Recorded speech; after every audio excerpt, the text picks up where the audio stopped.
तर काय सांगणार, ऐतिहासिक खंडोबा मंदिराचा यात्रा चालू आहे, भाविकांना काय शुभेच्छा देणार आपण तेव्हा? भाविकांना सकाळी 11 वाजेपासून भरपूर भाविक दुरून शहरामधून दर्शनाला येत आहे. लांबपर्यंत रांगा लागलेले भाविकांना विनंती आहे की शांततेचे दर्शन घ्यावे. काही कोणते आतापर्यंत कोणती अशी घटना काही घडली नाही आहे, म्हणजे महिलाची चोरी किंवा खिसे कापू काही घडली नाही. पण सगळ्या आपण त्यांनी स्वतः काळजी घ्यावी, आजूबाजूची काळजी घ्यावी. भक्ताकरता पिण्याची पाण्याची व्यवस्था आहे, त्यांच्या जेवणाकरता पळसकर परिवाराने त्यांना जेवणाची व्यवस्था ठेवलेली आहे. भाविकांनी तो महाप्रसाद घ्यावा.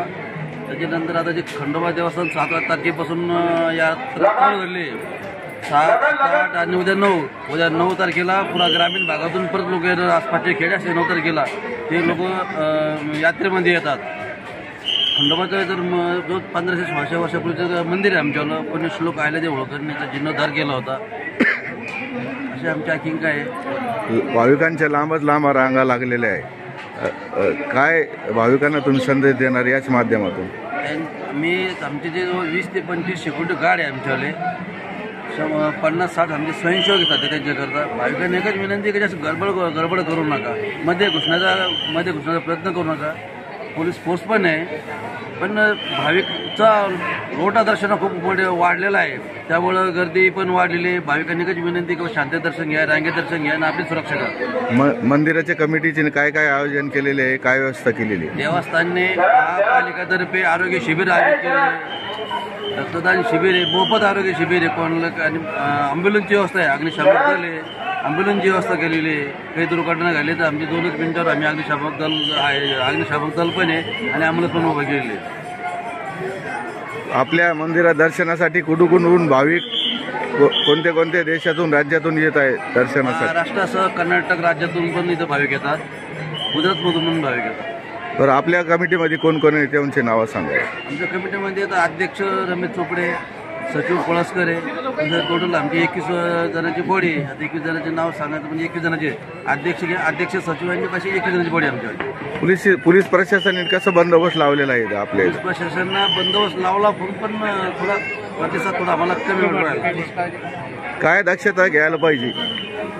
पुढे नागरिकांची कसं मी त्यांचे पण संध्याकाळी एखादी घटना घडू नये म्हणून पोलीस फोर्स असो, आम्ही देवस्थान असो या सिक्युरिटी गार्ड सगळ्यांनी भक्तांची काळजी घेणं गरजेचं आहे. भाविक येतात त्यांची काळजी घेणं आमचे कर्तव्य आहे देवस्थानाचं. आपलं नाव?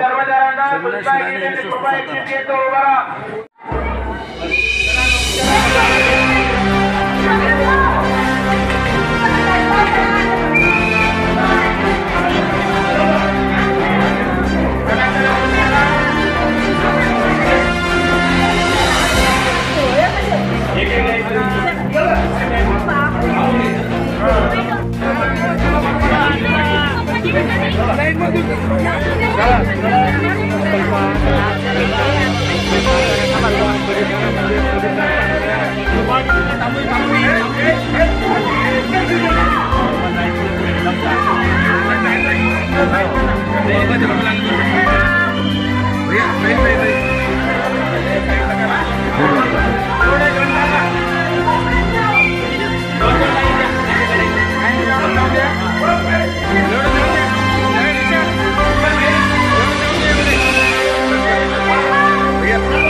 Thank you.